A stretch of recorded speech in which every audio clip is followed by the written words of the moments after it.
मैं सबसे पहले परमादरणीय हम सभी के गुरुदेव श्री श्री रविशंकर जी, इनके चरणों में नमन करता हूं। और आज के इस बहुत ही सुंदर कार्यक्रम में हमारे बीच उपस्थित हरियाणा के आदरणीय राज्यपाल प्रोफेसर असीम कुमार घोष जी, साथ ही में उपस्थित आदरणीय श्रीमती मित्रा घोष जी, आर्ट ऑफ लिविंग परिवार के उपस्थित सभी परिवारजन, बहनों और भाइयों, मुझे बहुत खुशी है कि इस बहुत ही सुंदर अवसर पर जब हम सब लोग पूजनीय गुरुदेव जी के जन्मोत्सव को भी मना रहे हैं और आर्ट ऑफ लिविंग के 45वीं वर्षगांठ को भी मना रहे हैं, ऐसे समय मैं भी गुरुदेव का आशीर्वाद लेने के लिए आप सभी के साथ यहां पहुंच पाया। Gurudev, normally when we go to the birth celebration, we offer gifts. But what can we offer to you? We can only offer you our samarpan.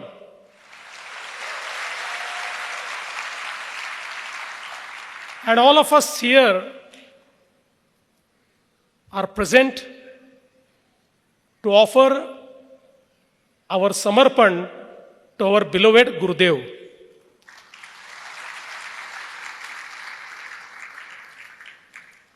But Gurudev, instead of offering something, I would like to ask a gift from you.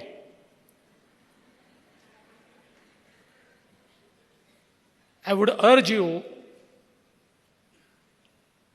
please bless us until eternity.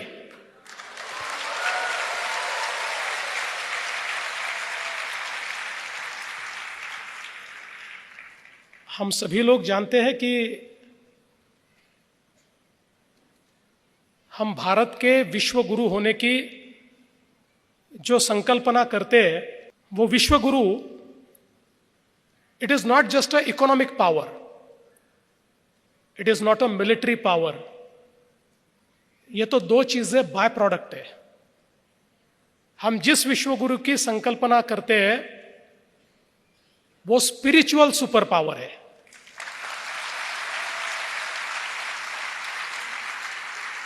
और उस spiritual super power बनने का जो मार्ग है वो गुरुदेव श्री श्री रविशंकर जी के मार्गदर्शन में चलता है, ये कहने के लिए मैं आया हूं।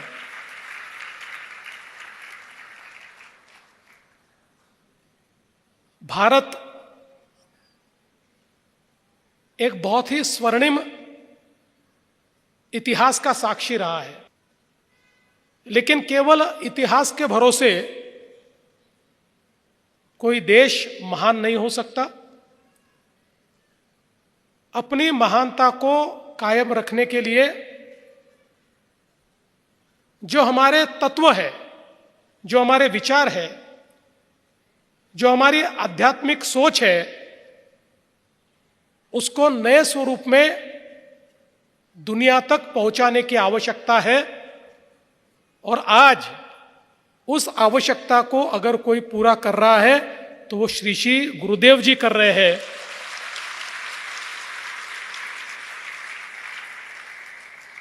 He is India's biggest spiritual ambassador to the entire world.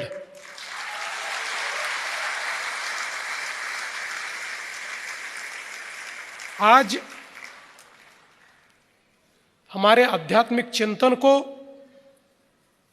हमारे वैश्विक ज्ञान को,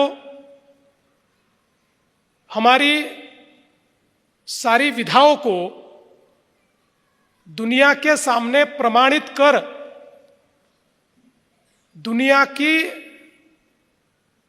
सोच को हमारी ओर आकर्षित करने का काम जो गुरुदेव ने किया है, मैं ऐसा मानता हूं कि आज उसके कारण आर्ट ऑफ लिविंग ये केवल भारत नहीं तो विश्व के अनेक देशों में लोग मानते हैं कि उनके जीवन का जरिया, उनके जीवन का अंतिम उद्दिष्ट ये उनको आर्ट ऑफ लिविंग के माध्यम से मिलेगा।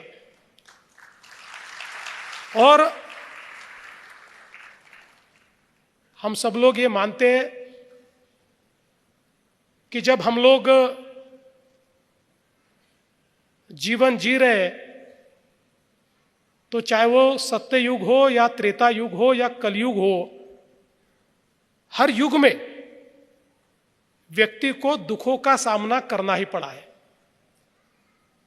दुख से किसी को छुटकारा नहीं मिलता, लेकिन जब एक स्पिरिचुअल शक्ति, एक आध्यात्मिक ताकत हमारे पीछे खड़ी होती है तो उस दुख का सामना भी हम लोग, जो भाव भगवान श्री कृष्ण जी ने गीता में बताया था, उस भाव से हम लोग कर सकते हैं।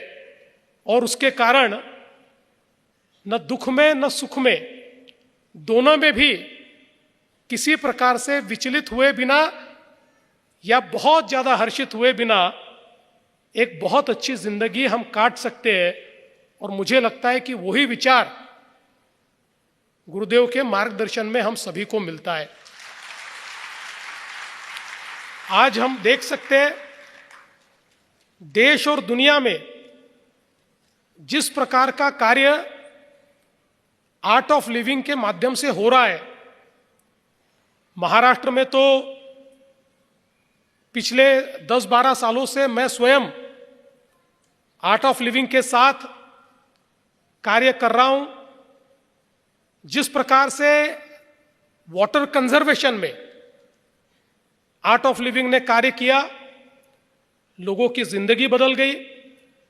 जिस प्रकार से नेचुरल फार्मिंग में आर्ट ऑफ लिविंग ने कार्य किया, हमारे जो किसान थे जिनमें कहीं ना कहीं निराशा थी, ऐसे किसानों को गुरुदेव ने प्रेरित करके उन्हीं को उनके जीवन का शिल्पकार बनाया और उनके जीवन में एक परिवर्तन लाने का काम किया।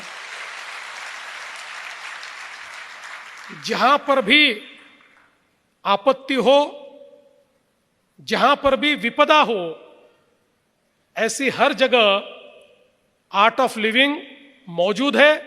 गुरुदेव का संदेश लेकर हजारों वॉलेंटियर्स वहां पर काम करते और एक बहुत ही अनुशासन के साथ ये सारा कार्य चलता हुआ हम लोग देखते हैं। और इसके साथ साथ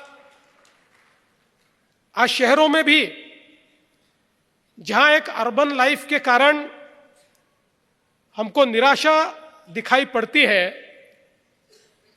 वहां जीवन का आनंद मिले ऐसे कार्यक्रम और सुदर्शन क्रिया के माध्यम से तो लोगों का जीवन बदलते हुए हम सबने देखा। मैं ऐसा मानता हूं कि एक प्रकार से ये जो मानवता की सेवा गुरुदेव ने की है, और दुनिया में कहीं पर भी संकट आए, चाहे वो कोसोवो में आए, चाहे वो इराक में आए, चाहे वो कहीं ना कहीं किसी लैटिन अमेरिकन कंट्री में आए, हर जगह पर गुरुदेव के लोग पहुंचते हैं, उनका संदेश जाता है, वे स्वयं जाते हैं और ऐसी विपदा की परिस्थिति में लोगों के साथ संवाद करते। कई बार तो ऐसा भी हमने देखा है कि जो चीजें पॉलिटिकल डायलॉग से नहीं होती वो आध्यात्मिक डायलॉग से हो जाती है, ये भी हम लोगों ने देखा है। और विशेष रूप से जिस प्रकार से ग्लोबल पीस के लिए गुरुदेव ने कार्य किया, दुनिया के इतने देशों के प्रमुखों को साथ में लाना, मैं ऐसा मानता हूं कि वो मूवमेंट ऐसा था कि जिस प्रकार से हम सब लोग जानते हैं कि स्वामी विवेकानंद जी ने एक धर्म सभा में हमारे आध्यात्मिक चिंतन को रखा और पूरी दुनिया ने हमारे आध्यात्मिक चिंतन को माना, उसी प्रकार से गुरुदेव ने पूरे दुनिया के प्रमुखों को एक साथ लाकर वैश्विक शांति के लिए भारत का चिंतन ये उनके मुंह से कहलवाया। मैं ऐसा मानता हूं ये एक भारत की और हमारे विचारों की बहुत बड़ी जीत रही है। इसलिए आज जब हम लोग गुरुदेव का जन्मोत्सव मना रहे हैं और आर्ट ऑफ लिविंग का भी 45 वर्ष पूर्ण होने का उत्सव मना रहे हैं, ऐसे समय यह केवल उत्सव नहीं है, तो जिन लोगों तक ये सुंदर विचार पहुंच नहीं पाया, जिन तक ये प्रसाद पहुंच नहीं पाया, उन तक इसको पहुंचाना भी है और साथ साथ मानवता के कल्याण के लिए, पर्यावरण के कल्याण के लिए, आध्यात्मिक उन्नति के लिए जो कार्य चल रहा है, उस कार्य को आगे बढ़ाने का काम हम सबको मिलकर करना है। फिर एक बार पूजनीय गुरुदेव जी को नमन करता हूं, उनका आशीर्वाद ग्रहण करता हूं और इसी प्रकार से आर्ट ऑफ लिविंग का कार्य चलता रहे, ऐसी ईश्वर के सामने प्रार्थना करते हुए अपने शब्दों को विराम देता हूं। धन्यवाद। जय हिंद, जय महाराष्ट्र, जय भारत, जय गुरुदेव।